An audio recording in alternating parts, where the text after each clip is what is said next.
Albert Einstein once said, everybody's a genius, but if you judge a fish by its ability to climb a tree, it will live its whole life believing that it is stupid. Ladies and gentlemen of the jury, today on trial we have modern day schooling. Glad you could come. Not only does he make fish climb trees, but also makes them climb down and do a 10-mile run. Tell me, school, are you proud of the things you've done? Turning millions of people into robots, do you find that fun? Do you realize how many kids relate to that fish?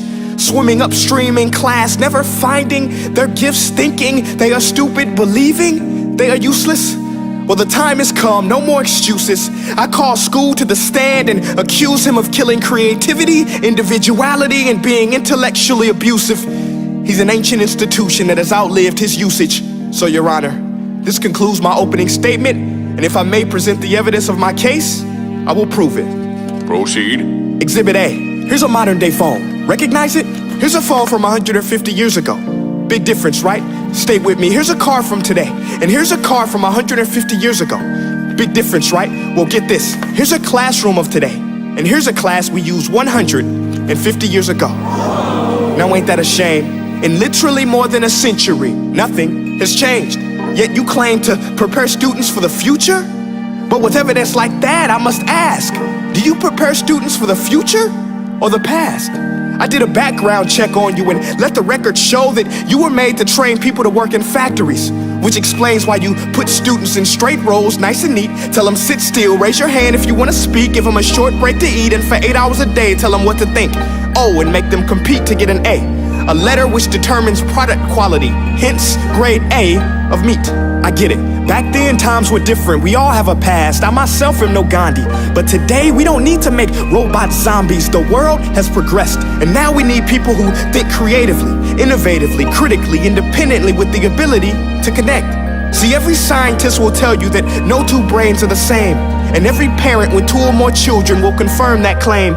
So please explain why you treat students like cookie cutter frames or snapback hats, giving them this one-size-fits-all crap. Watch your language. Sorry, Your Honor, but if a doctor prescribed the exact same medicine to all of his patients, the results will be tragic. So many people would get sick, yet when it comes to school, this is exactly what happens, this educational malpractice, where one teacher stands in front of 20 kids, each one having different strengths, different needs, different gifts, different dreams, and you teach the same thing the same way?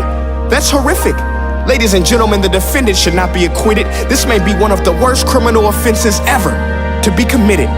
And let's mention the way you treat your employees. Objection. Overruled. I want to hear this. It's a shame. I mean, teachers have the most important job on the planet, yet they're underpaid? No wonder so many students are short-changed. Let's be honest, teachers should earn just as much as doctors, because a doctor can do heart surgery and save the life of a kid, but a great teacher can reach the heart of that kid and allow him to truly live. See, teachers are heroes that often get blamed, but they're not the problem. They work in a system without many options or rights. Curriculums are created by policymakers, most of which have never taught a day in their life. Just obsessed with standardized tests. They think bubbling in a multiple choice question will determine success. That's outlandish. In fact, these tests are too crude to be used and should be abandoned, but don't take my word for it. Take Frederick J. Kelly, the man who invented standardized testing, who said, and I quote, "These tests are too crude to be used and should be abandoned." Ladies and gentlemen of the jury, if we continue down this road, the results will be lethal. I don't have much faith in school, but I do have faith in people. And if we can customize healthcare, cars, and Facebook pages, then it is our duty to do the same for education, to upgrade it, change it, do away with school spirit, because that's useless. Unless we're working to bring the spirit out of each and every student, that should be our task. No more Common Core. Instead, let's reach the core of every heart in every class. Sure, math is important, but no more than art or dance. Let's give every gift an equal chance. I know this sounds like a dream, but countries like Finland are doing impressive things. They have shorter school days. Teachers make a decent wage. Homework is non-existent, and they focus on collaboration instead of competition. But here's the kicker, boys and girls. Their educational system outperforms every other country in the world. Other places like Singapore are succeeding rapidly. Schools like Montessori, programs like Khan Academy, there is no single solution. But let's get moving, because while students may be 20% of our population, they are 100% of our future.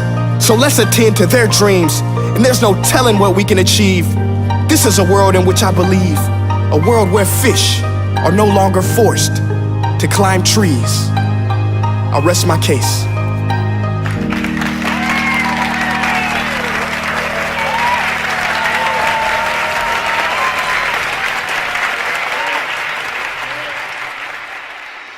Hey guys, my name is Prince EA, and I want to say thank you so much for watching my video. But now, I want to know what you think. How can we together create a more efficient, effective, and just better future of learning? I want you to visit nestday.com/preorderthefuture and share your thoughts and ideas on the topic. Peace.